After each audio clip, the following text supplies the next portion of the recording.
আসসালামু আলাইকুম প্রিয় দর্শক, অন্য মঞ্চের আলোচনায় আপনাদের সকলকে আমন্ত্রণ জানাচ্ছি। আজকের আমাদের নিয়মিত সে অতিথি গৌতম লাহিড়ী দাদা, ওনাকে সকলেই চিনেন। আজকে আমাদের মূল কথা হচ্ছে যে সার্জিও করে রহস্যময় সফর, দীনেশ ত্রিবেদীর সঙ্গে সাক্ষাৎ কেন, এই বিষয়টা নিয়ে আলোচনা করব। চলুন দাদার কাছে যাই। দাদা নমস্কার, আপনি কেমন আছেন? আছি মোটামুটি। মানে ঘটনা বহুল জীবনের মধ্যে আছি। অনেক কিছু ঘটছে, অগাস্ট মাস, অনেক কিছু ঘটবে আশা করছি, আশঙ্কাও করছি।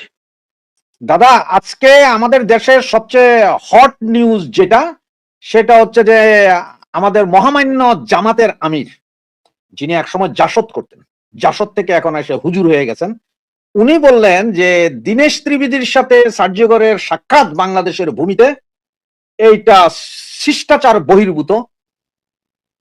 আপনার কি মনে হয়?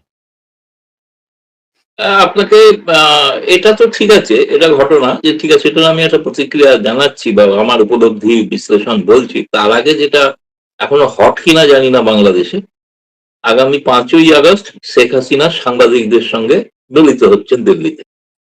জি, ওই বিষয়টা, ওইটা নিয়ে আমরা কথা বলবো, প্রশ্ন আছে। আচ্ছা, সেটা প্রশ্ন আছে যখন, ঠিক আছে, ওটা পরে থাক, ওটা তোলা থাক, পরে বরং বলবো। আমার কাছে সর্বশেষ এখন এইটা একটা নতুন ঘটনা দেখলাম। আচ্ছা, যেটা বলছেন যে জামায়াতের আমির বলছেন, তার তো প্রশ্নটা করা উচিত ছিল প্রধানমন্ত্রী তারেক রহমানকে। এই বিষয়ে দীনেশ ত্রিবেদী বাকি উত্তর দেবেন, আর অথবা তিনি করতে পারতেন, যদি ট্রাম্প পর্যন্ত পৌঁছাতে না পারেন, ওখানে যিনি অ্যাম্বাসেডার আছেন আমেরিকার, তাকেও প্রশ্ন করতে পারেন। একসময় তো তাদের আমেরিকান এম্বাসিতে খুবই যাতায়াত ছিল, দহরম মহরম ছিল, কত কিছু ছিল, তাই না? সবাই জানেন। জামায়াতে শিবির করা 40-45 জন সেখানে চাকরিও করতেন, তাদের অবশ্য পরবর্তীকালে আর চাকরি নেই, এখন একজন দুজন আছে। ওদের তো অ্যাপয়েন্টমেন্টও লাগতো না, সরাসরি ঢুকতে পারতো যে কোনো মুহূর্তে চাইলে। সরাসরি অ্যাপয়েন্টমেন্টও ছিল, কিন্তু সে অ্যাপয়েন্টমেন্টটা শেখ হাসিনা সরকার পতনের পর থেকে সেটা আর নেই আর কি। যাই হোক, এখন আমার মধ্যে উত্তর দুটো। এক, তিনি প্রধানমন্ত্রীর কাছে প্রশ্নটা জানতে চাইছেন যে কেন সার্জেই গোরকে আমেরিকা বাংলাদেশ প্রশাসন থেকে বা পররাষ্ট্র মন্ত্রণালয় থেকে কেন বলা হলো না বা সতর্ক করা হলো না যে আপনি তৃতীয় একটি দেশের রাষ্ট্রদূতের সঙ্গে দেখা করছেন। অথবা তিনি ব্রেন কিংস্টন, তাকে ওরা মনে করেন যে আমেরিকা তাদের ভীষণ পক্ষের লোক, তাদেরকে জিজ্ঞেস করলেও পারতেন। সুতরাং এই বিষয়ে তো আমার তো বলার কিছু নেই। দীনেশ ত্রিবেদী তিনি সাক্ষাৎ করতে, তিনি তো চাননি, সার্জেই গোর চেয়েছেন, সেই জন্য তিনি সকালবেলা তার হোটেলে গেছেন। এবং আমি শুনেছি যে 8টা 10 থেকে 9টা 40 দীর্ঘ বৈঠক হয়েছে। তারপরে তিনি কক্সবাজারে যান। দীর্ঘ সময় ধরে যে কথাবার্তা হয়েছে, আলাপ হয়েছে, সে বিষয়ে অবশ্য বিস্তারিত কেউ কিছু জানাননি, ফলে এই বিষয়ে তো বলা যাবে না। নিঃসন্দেহে এটা একটা তাৎপর্যপূর্ণ ঘটনা, এ বিষয়ে তো কোনো সন্দেহ নেই। রাশেদ ভাই। হ্যাঁ দাদা, এবার আপনার সেই প্রশ্নটাই আসছি। এই যে এই ছবিটা, এখন আমার যেটা প্রশ্ন দাদা, আমার প্রশ্নটা হচ্ছে যে আমি আপনাকে এবং আমাদের যে ভাইয়া আপুরা ছিলেন আর কি, ওনারা আজকে 2 দিন ধরে প্রচার করছে শেখ হাসিনা ভারতের মাটিতে বসে রাজনীতি করতে পারবে না, নিষেধাজ্ঞা আছে। কিন্তু হঠাৎ করে 5ই আগস্ট দিল্লিতে ফরেন করেসপন্ডেন্স ক্লাবের মতো একটি উন্মুক্ত ফোরামে তিনি বক্তৃতা দিবেন। এটা কিভাবে? নাকি আপনার মোদী সরকার কি আমাদেরকে, যে যেমন ক্রিকেটে আপনারা আমাদের পেলে যেমন 4 ছক্কা মারেন, তেমনই মারছেন? কোনটা? আপনি কি 4 ছক্কা পিটাচ্ছেন আমাদের? বাংলাদেশের মিডিয়ার প্রতি সম্মান জানিয়ে বলি, তারা ওই রিপোর্টের তারা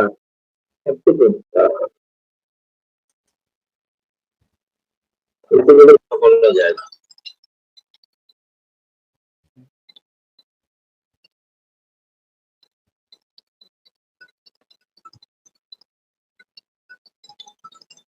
কারণ এই সময় কথা বললে শুনতে পাবেন না, ভয়েসটা লো হয়ে যায়। জি জি, ফোনটা না কাটলে কথা বলা যাবে না, আর এই ফোনেতে ফোন আসতেই থাকে, এর সমস্যা। তো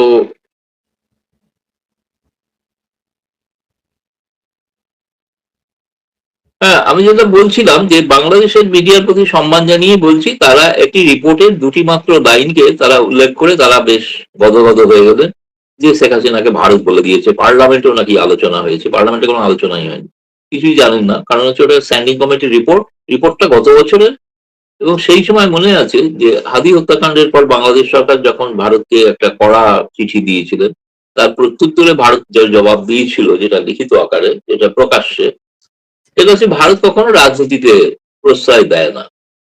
রাজনীতি করার জন্য শেখ হাসিনা এখানে আছেন, তিনি সম্মানিত অতিথি হিসেবেই আছেন, কিন্তু তাকে কোনো রাজনীতি করার দেওয়া হয় না। ফলে সেই সময়কার ওই ঘটনার পরিপ্রেক্ষিতে ওইটা, সেই জবাবটাই আবার স্ট্যান্ডিং কমিটিতে উল্লেখিত হয়েছে, এবং সেটা স্ট্যান্ডিং কমিটি বলেছে এটা সরকারের পক্ষে ভালো সিদ্ধান্ত। কিন্তু ওইখানেতেই বলা আছে শেখ হাসিনাকে প্রত্যার্পণ করা যাবে না, ওখানেই বলা আছে ভারত বাংলাদেশের সম্পর্কে ভিত্তি একটাই, ৭১-এর মুক্তিযুদ্ধ, এছাড়া কিছু নয়। সেগুলো ওখানে লেখা আছে, সেগুলো কোথাও ছাপা হয় না। ছাপা হয়েছে একটা লাইন রাজনীতি। এরপরে তখন শেখ হাসিনা সেই অক্ষম জবাব দেবেন। আমি এখনো বলছি, যদি ভারত সরকারকে জিজ্ঞেস করেন বা আমাকে যদি বলে, আমি বলবো না, ফরেন করেসপন্ডেন্ট ক্লাবে যেটা করছেন ওটা রাজনীতি না। রাজনীতি তো মাঠে ময়দানে নেমে করতে হয়। মাঠে ময়দানে নেমে কিন্তু রাজনীতি করছেন না তিনি। তার ৫ই আগস্ট তিনি এই ভারতে আশ্রয় পেয়েছিলেন।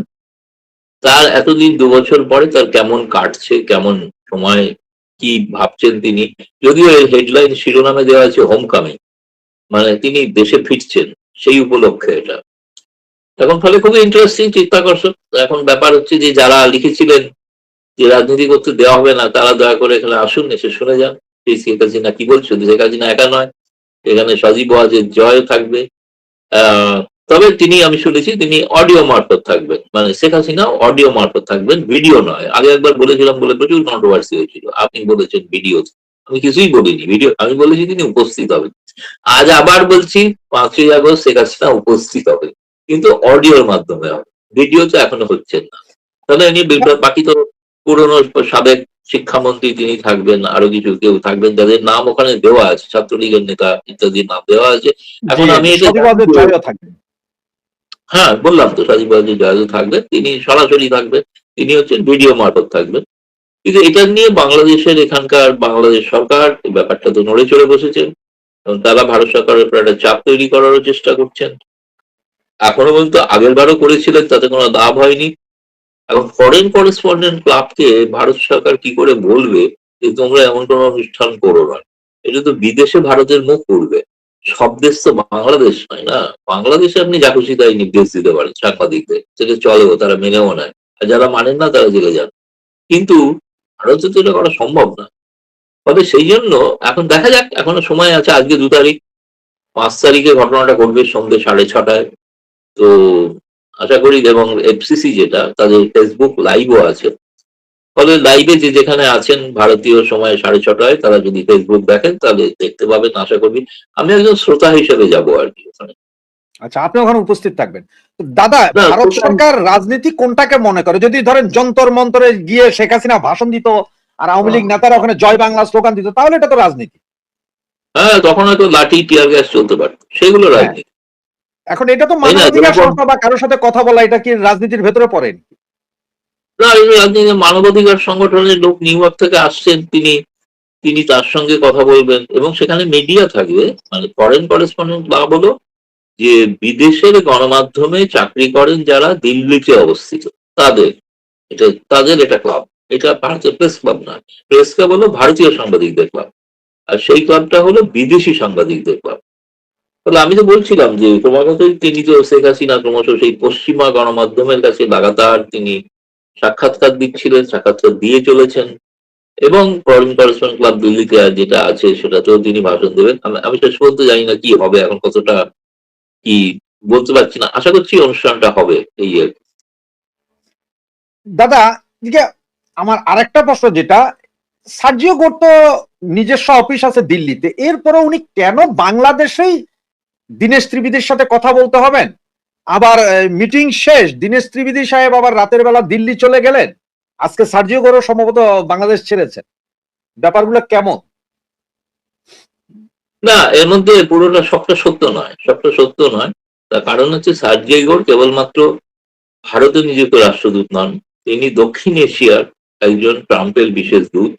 ফলে গোটা দক্ষিণ এশিয়ার মধ্যেই তার ঘোরাফেরা হবে, এবং তার সঙ্গে মধ্য এশিয়া। আগামী দিনে তো বোধহয় কাজাখস্তানে এসসিও মিটিং হচ্ছে, সেখানেও যেতে পারেন সার্জিও গোর। আর দীনেশ ত্রিবেদীর সঙ্গে তার বৈঠকটা দিল্লিতেও আগে হয়েছিল, যখন দীনেশ ত্রিবেদী ঢাকা যান তার আগে। আর দীনেশ ত্রিবেদী তার সঙ্গে সার্জিও গোরের বহু পূর্ব পরিচিত। তিনি ঘনিষ্ঠ বন্ধু, একথাও বলেন। তো তার প্রোগ্রামটা ঘোষিত ছিল না। সার্জেই গৌড় যেমন কোনো টুইট করেননি, দীনেশ ত্রিবেদীও কোনো টুইট করেননি। কিন্তু বৈঠকটা হয়েছে এটা সকলেই জানেন। সেটা দিল্লিতে, যেহেতু দীনেশ ত্রিবেদী এখানে আছেন, তারপরে দীনেশ ত্রিবেদী কিন্তু একটা ঘটনা ভুল ঘটেছে আসলে আমারই কারণে। কারণ আমি প্রথম দিনে বলে দিয়েছিলাম যে দীনেশ ত্রিবেদী বোধহয় পররাষ্ট্র মন্ত্রণালয়ের সঙ্গে আলাপ আলোচনা করতে আসছেন। তা নয়, তিনি গেছেন কলকাতায়। কলকাতায় গেছেন, কারণ তিনি কলকাতা থেকে চলে আসার পর তার আর বাড়িতে যাওয়া হয়নি। ফলে তিনি শুক্র শনি ছুটি ছিলেন, তিনি 2 দিনের ছুটিতে তিনি কলকাতা গিয়েছেন নিছক পারিবারিক কারণে। এবং তিনি বোধহয় আজকে ফিরেও গেছেন মনে হয় ঢাকায়। সেটা ঢাকার লোকেরা বলতে পারবে তিনি আজ বা কাল।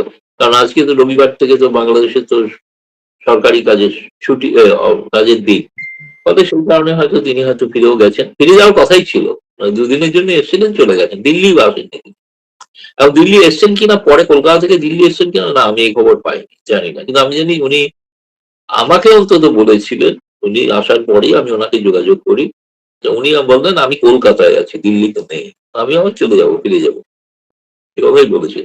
ফলে খাদ্যগুলোর সঙ্গে তার কি আলোচনা হয়েছে এই বিষয়ে তিনি কথা বলতে রাজি হন।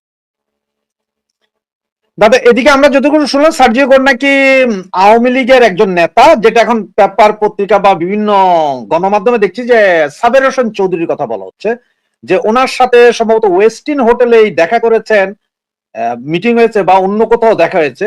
এই ব্যাপারটা কতটুকু জানেন বা এটা সত্যতা কতটুকু? খাদ্যগুলোর যে মানে প্রোগ্রাম ছিল, সেই প্রোগ্রামে তার তো সন্ধ্যেবেলায় নৈশভোজ ছিল, কিন্তু তিনি পররাষ্ট্র মন্ত্রণালয়, ফলে নৈশভোজে তিনি থাকেননি। নৈশভোজ না করে তিনি ফিরে গিয়েছিলেন। এবং আমি আজকে আরো কিছুটা তথ্য পেয়েছি ভেরিফাই করার জন্য। সেটা হচ্ছে যে এটা কিন্তু দুপুরেই আমেরিকান এম্বাসি থেকে বলে দেওয়া হয়েছিল পররাষ্ট্র মন্ত্রণালয়কে যে তিনি কিন্তু বৈঠকের পর থাকবেন না, কোনো নৈশভোজ হবে না। ও নৈশভোজের ব্যবস্থা করা হচ্ছিল, কিন্তু শেষ পর্যন্ত আর নৈশভোজের ব্যবস্থা করা হয়নি। কারণ তিনি অন্যত্র তার কোনো জরুরি কাজ আছে বলে তিনি যে হোটেলে উঠেছিলেন সেই হোটেলেই ফিরে যান। এবং সেখানে সেই সময়টাতে, দেখুন সেই সময়টা নিয়ে একটা চর্চা আছে যে সেখানে সাবের হোসেন চৌধুরী এবং জাতীয় পার্টি জিএম তাদের এদের সঙ্গে তিনি কথা বলেছেন। কিন্তু এর কোনো নিশ্চয়তা পাওয়া যায়নি। একমাত্র আওয়ামী লীগের নেতারা নিশ্চিত করছেন। তারা এও আমাকে বলেছিলেন যে সার্জেগো ঢাকা যাওয়ার আগে তারা এখানে শেখ হাসিনার অফিসে খবর দিয়েছিলেন যে তারা ঢাকায় গিয়ে তিনি আওয়ামী লীগের কিছু নেতার সঙ্গে দেখা করতে চান। তো তখন সেখানে তো এক সাবের হোসেন চৌধুরী ছাড়া আর কেউ অ্যাভেলেবেল ছিলেন না। ফলে তাকে, সেটা নাকি বলা হয়েছে সেটা নেত্রীর অনুমতি নিয়ে, অর্থাৎ শেখ হাসিনার অনুমতি নিয়েই কিন্তু বলা হয়েছে সাবির হোসেন চৌধুরী। কিন্তু প্রথমে খবর ছিল সাবির হোসেন চৌধুরী কিঞ্চিৎ ভয় পাচ্ছেন, তিনি দেখা করতে চাইছেন না। কিন্তু আমেরিকার ব্যাপারে তো তার একটু দুর্বলতাও আছে এবং তিনিও আমেরিকার ঘনিষ্ঠ। ফলে একেবারে সার্জিওকে উপেক্ষা করবেন এটা নাও হতে পারে। সেই কারণেই হয়তো এসেছিলেন। কিন্তু সেখানে যারা বাংলাদেশের যে গোয়েন্দা পুলিশ, তারা তো প্রবল পাহারা দেয় সেখানে। ফলে তাদের কাছে নিশ্চিত খবর থাকবে যে তিনি দেখা করেছেন কি করেননি।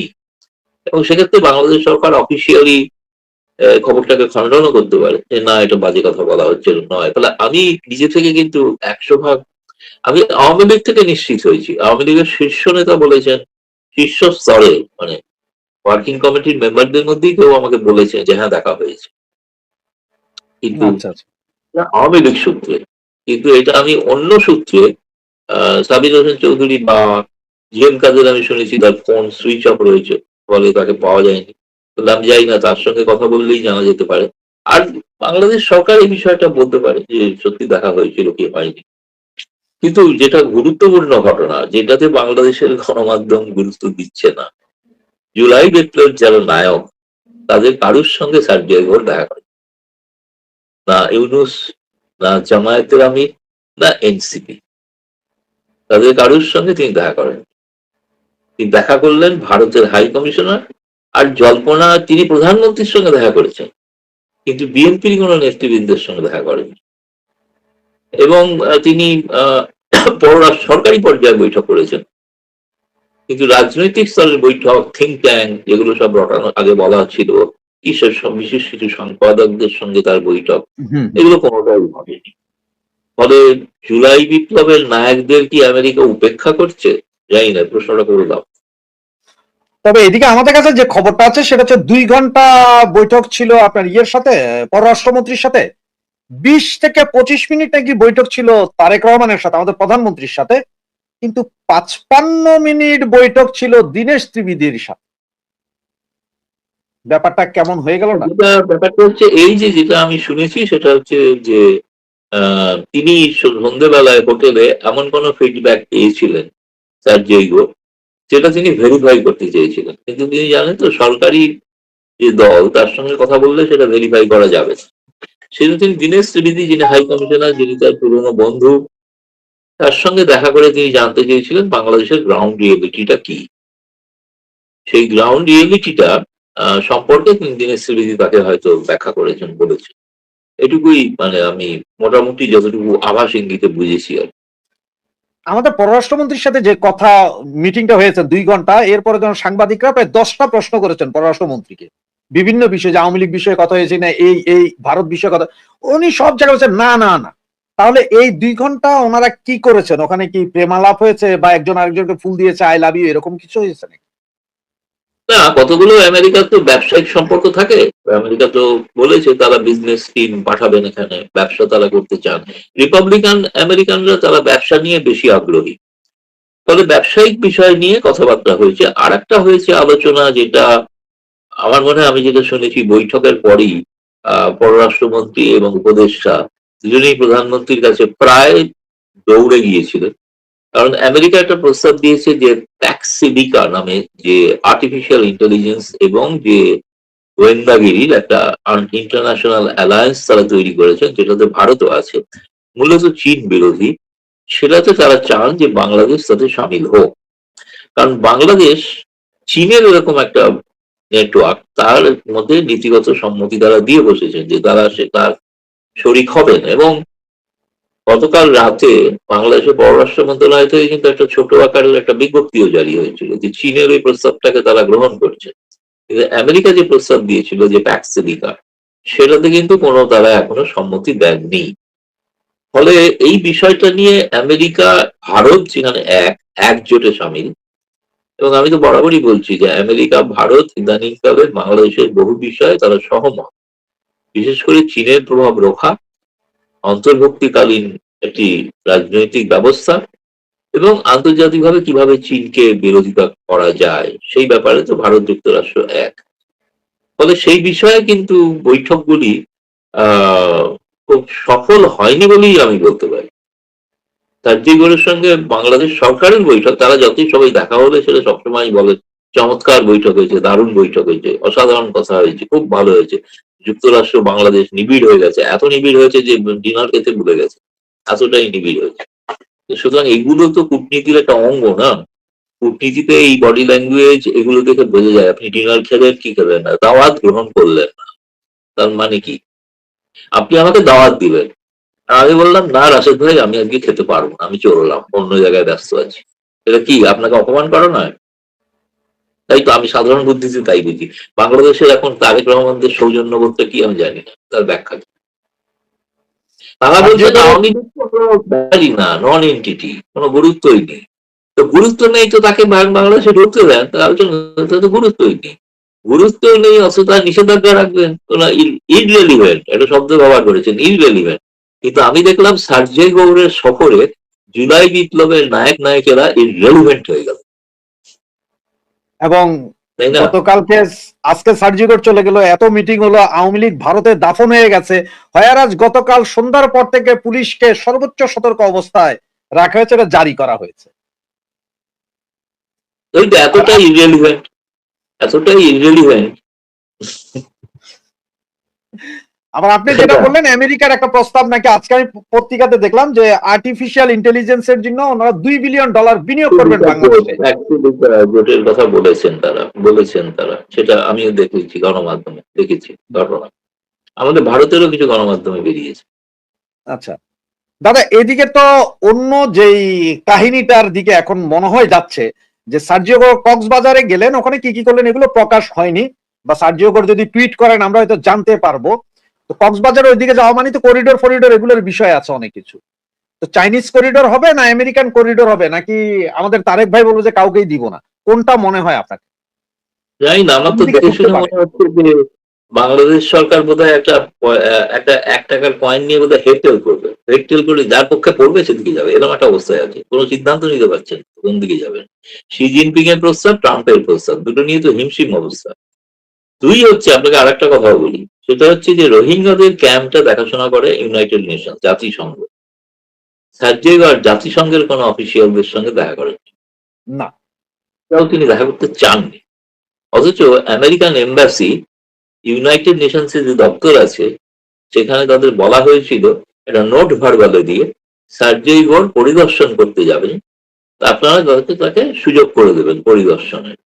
কিন্তু সেই ইউনাইটেড নেশন, জাতিসংঘ যারা দেখভাল করে, তাদেরকে সার্জিও কোনো গুরুত্ব দিলেন। এবং আপনারা জানেন যে ট্রাম্প প্রশাসন তো জাতিসংঘকে গুরুত্ব দিতে চায়ও না, তাই না? ফলে সেই ট্রাম্পের নীতি অনুসারেই চলছেন আর কি সার্জিও। তিনি তো আবার ট্রাম্পের বিশেষ দূত এবং খুবই ঘনিষ্ঠ। দাদা, এই যে আপনাকে আমি গত প্রোগ্রামে আপনাকে জিজ্ঞেস করেছিলাম যে তারেক রহমান কি ভারতে আসছেন কিনা ওই দাওয়াতে, কিন্তু এখন যা শোনা যাচ্ছে তাতে বলা হচ্ছে যে তারেক রহমানকে ভারত গভর্নমেন্ট বাংলাদেশের প্রধানমন্ত্রী হিসেবে দাওয়াত দেননি, ওনাকে কোন একটা সংগঠনের হিসাবে দাওয়াত দিয়েছেন, চেয়ার হিসাবে বা প্রেসিডেন্ট হিসাবে। সুতরাং এটা নিয়ে খুব মনক্ষুণ্ণ। সুতরাং উনি যেতেও পারেন, নাও যেতে পারেন। আপনার কি মনে হয়? এটা হচ্ছে খুব, আমি শুধু দুর্ভাগ্যের সঙ্গে বলতে বাধ্য হচ্ছি, সম্মান জানিও, যে অশিক্ষিত সাংবাদিকদের এগুলো ব্যাখ্যা। কারণ বিমস্টেকের পৌরোহিত্য করছেন তারেক রহমান, তিনি প্রধানমন্ত্রী। তাকে আমন্ত্রণ কে দিয়েছেন? ব্রিক্সের সভাপতি। ব্রিক্সের সভাপতি কে? প্রধানমন্ত্রী নরেন্দ্র মোদী। তো ব্রিক্সের সভাপতি বিমস্টেকের সভাপতিকে আমন্ত্রণ জানিয়েছে। আর প্রধানমন্ত্রী নরেন্দ্র মোদী, প্রধানমন্ত্রী তারেক রহমানকে আমন্ত্রণ তো আগেই জানিয়ে রেখেছেন, সে তো পড়ে আছে তার টেবিলে আমন্ত্রণ। তিনি হচ্ছে নরেন্দ্র মোদী প্রথম প্রধানমন্ত্রী গোটা বিশ্বের মধ্যে, তিনি তারেক রহমান নির্বাচিত হবার প্রথম আমন্ত্রণ জানিয়েছেন, তাই না? সে আমন্ত্রণে তো এখনো তারেক রহমান সাড়া দেয়নি। ফলে তারেক রহমানের হাতে এখন দুটো আমন্ত্রণ, একটা প্রধানমন্ত্রী নরেন্দ্র মোদীর আহ্বান, একটা ব্রিক্সের সভাপতি নরেন্দ্র মোদীর আহ্বান, আমন্ত্রণ। এখন কোনটা তিনি নেবেন সেটা তো দিনের দিকে প্রশ্ন করেছিল অনেকে। তিনি বলেছেন এটা prerogative of prime minister, prime minister নিজে ঠিক করবেন তিনি কোন আমন্ত্রণটা নিয়ে আসবেন। তবে ব্রিক্সের আমন্ত্রণে তিনি যদি না আসেন, তাহলে এটা বাংলাদেশের জন্য খুবই ক্ষতি, খুবই ক্ষতি। সেখানে তো ভারত একা নয় না, 11টা রাষ্ট্রপ্রধান আসবে, তাদের সকলের সঙ্গে তার ওঠা বসা, খাওয়া দাওয়া, তার ডিনার টেবিলে বসা, এই বিরাট সুযোগ না, যেটা শেখ হাসিনা ছাড়েননি, করেছিলেন G20।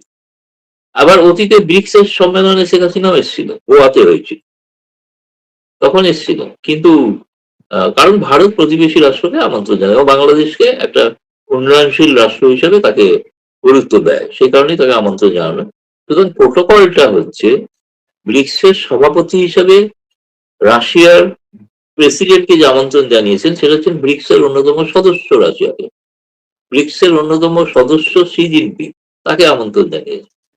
তারা সকলেই সব রাষ্ট্রপ্রধানরাই তো এগুলো হয়ে থাকেন না এই পদগুলোতে। তো বিমস্টেকের সভাপতি তো খলিলুর রহমান হতে পারবেন না, কিংবা আপনার ওই কি বলে ফখরুল মির্জাও তো হতে পারবেন না, হতে তো হবে প্রধানমন্ত্রীকেই। তো সেই জন্য প্রধানমন্ত্রীর কাছে গেছে। এটাকে না অযথা জলঘোলা করার চেষ্টা, একটা বলে না পায়ে পা লাগিয়ে ঝগড়া করা, একটা ছেলে মানুষের, বাচ্চাদের বাচ্চাদের স্কুলে করে না, এই তুই আমাকে ঠিকই করিস নি, এরকম একটা বাচ্চাদের মধ্যে। সেটা ওনারা কেউ বলেননি কিছু। এটা সাংবাদিকরা আগ বাড়িয়ে ব্যাখ্যা দিচ্ছেন। কোন সাংবাদিক? তারা হচ্ছে ইউনূসের মদতপুষ্ট সাংবাদিক। তাদের একটা কি যেন আছে, কি পয়জন নাকি, হ্যাঁ পয়জন নাকি নমক হারাম, উনি তুলেছেন প্রশ্নটা, ডাস্টবিন শফিক। আচ্ছা, হতে পারে, আমি জানি না তিনি কেন তাকে সবাই আপনারা ডাস্টবিন বলেন, চমৎকার দেখতে, সুন্দর দেখতে একটা লোক। এনিওয়ে, যাই হোক, তো তিনি প্রথম আর কি এটা বলেন। তিনি ভারতে বহু সাংবাদিককেও পাঠিয়েছেন, আমার কাছেও পাঠিয়েছে। তো আমি পড়ে তো হাসতে হাসতে চেয়ার থেকে পড়ে যাচ্ছিলাম, যে এইটা দিয়ে কি ভারত বাংলাদেশের সম্পর্ক যখনই কাছাকাছি হওয়ার চেষ্টা হয়, তখন এককালে যখন জামায়াত করতো, এখন এই নতুন একটা শক্তি হয়েছে, তারা এখন করছে কি করে সফরটাকে ভেস্তে দেওয়া যায়। ফলে এরা হচ্ছে বাংলাদেশের কতটা স্বার্থ দেখবেন, এই নিয়ে আমাদের সন্দেহ আছে। ফলে এই সম্পর্কে তারেক রহমান সরকারের সতর্ক থাকা। তবে আমার যা মনে হয়, হয়তো আমাদের যেসব সাংবাদিকরা এটা নিয়ে কথা বলছে যে বিমস্টেক বা আমার মনে হয় যারা বিমস্টেক এই শব্দটা না বুঝে, ওদের মাথায় হয়তো ঢুকে গেছে যে বিফ স্টেক। কি স্টেক? বিফ, গরুর মাংসের যে স্টেক হয় না, ওরা হয়তো বিফ স্টেক বলছে। না না না সেটা বিফ স্টেক না না জি। বিতে তো বাংলাদেশ, আইতে ইন্ডিয়া, এতে মায়ানমার, টিতে থাইল্যান্ড, ইকোনমিক এবং টেকনিক্যাল কোঅপারেশন এগুলো না, পুরো ওইটা তো শব্দ। অরিজিনাল। আমি বললাম যে আমার দেশের সাংবাদিক যারা বিরোধিতা করছে তারা মানে বিফ স্টেক ভেবে বিরোধিতা করছে যে হ্যাঁ।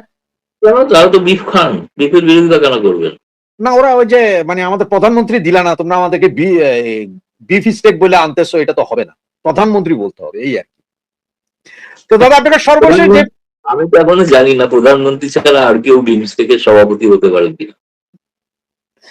দাদা আপনাকে সর্বশেষ যে প্রশ্নটা, এখন এই যে বাংলাদেশের বর্তমান যে পরিস্থিতি, তাতে প্রতিনিয়ত আওয়ামী লীগের মিছিলের প্যারামিটার খুব বাড়ছে, বড় বড় হচ্ছে মিছিল। 5 তারিখে নেত্রী আবার আসছে, উনি বলবেন, 5 তারিখে কথা বলবেন উনি, এটা বিশাল সম্মেলনের মতোই এটা বলা যায়। রাজনৈতিক প্যারামিটারে কি বুঝছেন? সার্জিও গোর ঘুরে গেল, তার আগে আরেকজন ঘুরে গিয়েছিল, এখন মানে আরো 2-3 জন আসছে। প্রেশারটা কোন দিকে আছে তারেকের উপরে? প্রেশার তো আছেই, প্রেশার আছে ওই যে চীন নিয়ে প্রেশার আর ইনক্লুসিভ সোসাইটি সেটা চান। আর ফলে ওই দেখুন আপনাকে যদি সত্যিকারের কোনো ডিপ্লোম্যাটিক অ্যানালিসিস করতে হয় তাহলে বলতে হবে যে এটা তো উনি তো গেছেন জুলাই মাসে, তাই না? জি সার্জিও গোর আজকে ফেলেছেন মানে আগস্ট মাসে 1 তারিখ, জি 2 তারিখ হয়ে গেছে, আজকে রবিবার 2 তারিখ। তো জুলাই মাসে গিয়ে জুলাই বিপ্লবের নায়কদের তিনি উপেক্ষা করলেন, দেখা করলেন না, এটাই তো সব থেকে বড় খবর। সুতরাং এটাই তো চাপ। মনে হয় তারেক রহমান সরকার ঠিক আমেরিকার স্বার্থ সম্পূর্ণ দেখছেন না, সে কারণে তারা একটু বিব্রত। স্বার্থ না দেখে কি টিকে থাকা যাবে? ভারতের দেখার কোনো কথাই নয়, কিন্তু তবুও আমেরিকার স্বার্থ কতটা দেখছেন সন্দেহ আছে। আমেরিকার স্বার্থ না দেখে কি টিকে থাকতে পারবে? বিভ্রান্তির মধ্যে আছেন, কি করছেন বুঝতে পারছি না, আমি সত্যি বুঝতে পারছি না। মানে আপনি যদি বলেন এর কোনো ব্যাখ্যা পাওয়া দুষ্কর। ধন্যবাদ দাদা আপনাকে, আপনি কষ্ট করে আমাদেরকে সময় দিয়েছেন। সুপ্রিয় দর্শক শ্রোতা বন্ধুরা, এতক্ষণ দাদার সাথে ছিলেন, দাদাকে ছেড়ে দেবো, কারণ আমার পরে হয়তো আরো লাইন আছে দাদার কাছে, আরো অনেক জায়গায় যেতে হবে, কথা বলতে হবে। দাদাকে ছেড়ে দেই। শুভরাত্রি, ভালো থাকবেন, নমস্কার।